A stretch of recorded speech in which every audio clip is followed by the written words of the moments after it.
Hi viewers, welcome to our channel. ప్రస్తుతం మనతో పాటు ఇమ్మంది రామారావు గారు సీనియర్ జర్నలిస్ట్ ఉన్నారు. వారితో ఒకసారి మాట్లాడదాం. సార్ నమస్కారం. సార్ నమస్తే బాబు. సార్ మనకు తెలుసు రష్మిక మందనకు అండ్ విజయ్ దేవరకొండ వీళ్ళిద్దరికి మధ్య ఒక రిలేషన్షిప్ ఉంది, ప్రేమలో ఉన్నారని చెప్పేసి ఎన్నో రూమర్స్ రావడం మనం చూస్తున్నాం గతంలో నుంచి. అయితే నిన్న ఈ రూమర్స్కు కాస్త బలం చేకూర్చినట్టుగా ఇంకా ఎక్కువైపోయాయి సార్. అదేంటంటే గమ్ గమ్ గణేష్, విజయ్ దేవరకొండ వాళ్ళ తమ్ముడు ఆనంద్ దేవరకొండ ఉంది మూవీ, ఆ మూవీ ఫంక్షన్కి రష్మిక మందన వెళ్ళింది.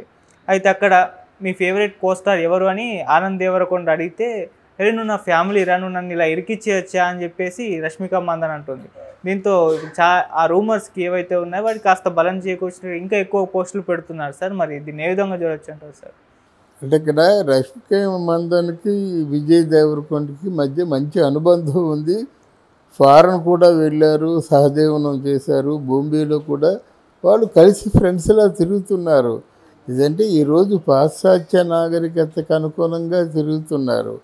పెళ్ళి పేరెంట్ లేకుండా ఇది ఏదో డేటింగ్ అంటారు కదా, ఆ డేటింగ్లో హాయిగా ఉండడం, సరదాగా కబుర్లు చెప్పుకోవడం, ఇద్దరు మనోభావాలు కలిసినట్టయితే అప్పుడేదో వాళ్ళు పెద్దలతో చెప్పుకొని వాళ్ళిద్దరి కూడా పెళ్లి చేసుకుని జరుగుతుంది.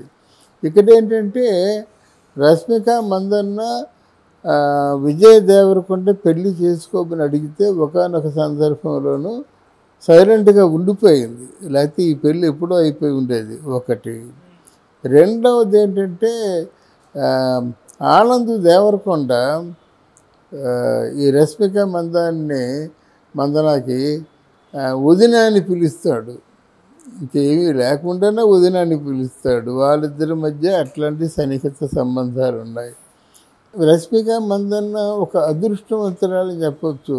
ఎలాంటిదంటే తను భారతదేశానికి ప్రైమ్ మినిస్టర్ అయినటువంటి మోదీ గారికి ఏదైనా ట్వీట్ పెట్టితే రెస్పాన్స్ వచ్చేంత, అంటే వాళ్ళకి మధ్య సాన్నిహిత్యం ఉంది.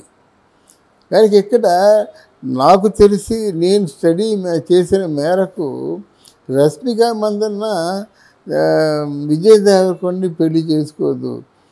అదంటే షీఈ్ వెయిటింగ్ ఫర్ ఒక ఎవరు మన రిలయన్స్ ఆయన ఉన్నారు కదా, ముఖేష్ అంబానీ, అనిల్ అంబానీ, ఇట్లాంటి వాళ్ళు ఎవరైనా దొరికితే చేసుకోవడానికి సిద్ధంగా ఉందన్నమాట.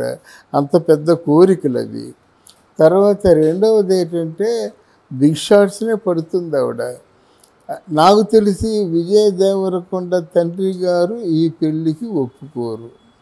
ఎందుకంటే వారికి నాకు కొంత ఏదో ఒక పాత్రికేయుడిగా నన్ను కొంత గౌరవించే వ్యక్తి ఆయన కనుక ఆయన మనోభావాలు తెలుస్తాయి కదా.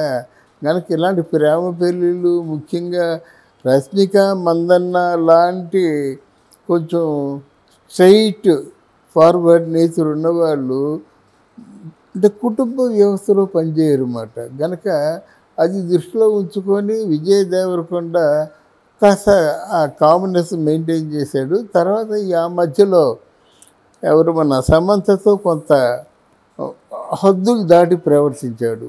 దాంతో ఆయనకి వార్నింగ్స్ వచ్చాయి, సినిమాలు తగ్గాయి.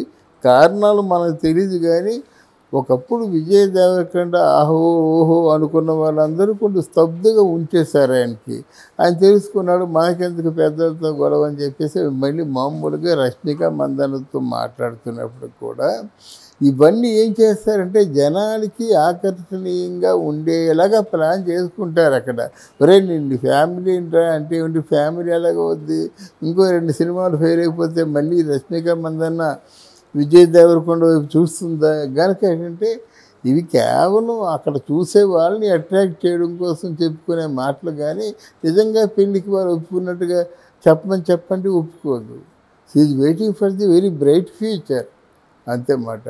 ఏదేమైనా జనాలను ఆకర్షించడానికి ఆ మాటలు చెప్పుకుంటారు. కానీ వీళ్ళిద్దరూ మాత్రం మంచి ఫ్రెండ్స్ చాలా థిక్కెస్ట్ ఫ్రెండ్స్ అయినంత మాత్రంలో పెళ్లి చేసుకోవాలని లేదు. దాని పరమార్థం ఏంటంటే వీఆర్ హ్యాపీ నౌ, చూద్దాం, let us wait and see what is there అనే రకం రష్మిక మందన్న. ఓకే. కానీ అంటే వీళ్ళ రిలేషన్ గురించి రష్మిక గారు కానివ్వండి, లేకపోతే విజయ్ దేవరకొండ గారు వీళ్ళు మాత్రం ఇప్పటివరకు రెస్పాండ్ అయింది అయితే లేదు సార్. ఎందుకంటే లేదు, చాలాసార్లు మాట్లాడుకున్నారు. ఈయన విజయ్ ఇప్పుడు ఆనంద్ దేవరకొండ చాలాసార్లు వదిన వదిన అని పిలిచాడు, ఇవన్నీ ఉన్నాయి. అప్పుడు అయిపోలేదు అప్పుడు అన్నమాట. ఒకసారి వేదిక మీదే వదిన అని పిలిచేసరికి అప్పుడే అయిపోలేదురా, నేను మీ అన్నయ్యకి ఫ్రెండ్ మాత్రం అని చెప్పింది. ఇప్పుడు సొంత ఫ్యామిలీ గురించి మాట్లాడితే అలా మాట్లాడితే ఏంటా అని చెప్తుంది అన్నమాట. సందర్భానుసారంగా ప్రజల్ని రెక్తి కట్టించడమే వాళ్ళ తాలూకు ఉద్దేశం. కానీ ఎవరు ఆలోచించినా ఆ స్థాయి, ఆ బ్యాక్గ్రౌండ్ ఇవన్నీ ఆలోచిస్తారు. ఇవన్నీ ఆలోచించిన తర్వాత మనం ఒకవేళ ఆయన నెక్స్ట్ సినిమాలు చేయమండు, నేను బాంబే ఫీల్డ్లో ఉండడం ఆయనకి ఇష్టం కాదు. నేను ఏదైనా అవసరమైతే హాలీవుడ్ సినిమాల్లో కూడా చేద్దామని ఉంది. ఆయనకి ఇష్టమో కాదు, ఆ కుటుంబానికి ఇష్టమో కాదు, ఇన్ని చూసుకోవాలి. ఇన్ని చూసుకొని ఓకే చెప్పాలి. కానీ ఏదో ఒక అనుకున్నారని చెప్పి ఓకే చెప్పేస్తే అందులో రష్మిక మందన్న ప్రైమ్ మినిస్టర్తో స్నేహం కలపాలనుకునేటువంటి నేచర్ ఉన్నది ఒప్పుకోదంట. ఓకే సార్, మరి ఇప్పుడు రష్మిక మందన గారితో విజయ్ దేవరకొండ గారు ఒక మూవీ ఏమన్నా ఎక్స్పెక్ట్ చేయొచ్చా ఈ టైంలో కానివ్వండి, వచ్చే ఇయర్ కానివ్వండి? 4 సినిమాలు అనౌన్స్ చేస్తారు కదా విజయ్ దేవరకొండ గారు, మరి అందులో ఏమన్నా రష్మిక మందన హీరోయిన్గా ఉండే ఛాన్స్ ఏమైనా కనిపిస్తుంది? ఉంటుందండి. ఎందుకంటే రష్మిక మందన కోర్టులో తీసుకుంటుంది, ఈయన అంత లేదు కదా. మహదా అంటే అప్పుడు 6 కోట్లు 8 కోట్ల వరకు వెళ్ళాడు. ఇప్పుడు ఏమైపోయిందంటే నీకు ఇస్తాం, మార్కెట్ ఉండాలి కదా అంటారు. ఆ మార్కెట్ని బట్టి హీరోయిన్లు కూడా ఎదుర్కోవడం మంచిది. ఏంటంటే విజయ్ దేవరకొండ ఎవరో పెద్ద స్టార్స్ ఉన్నంత మాత్రమే సినిమాలు హిట్ అయిపోతాయి అనుకుంటే పెళ్లి చూపుల్లో ఎవరున్నారండి? అందువల్ల ఇంకేదో సినిమా వచ్చింది ఎలాంటిది. అందువల్ల చిన్న సినిమాలు మరి దాని ఏం పేరు గీత గోవిందంలో ఎవరున్నారండి? గనక అదేం కాదండి, కథ బాగుండి కథలో పాత్రలు బాగుంటే ఏ సినిమైనా రాణిస్తుంది.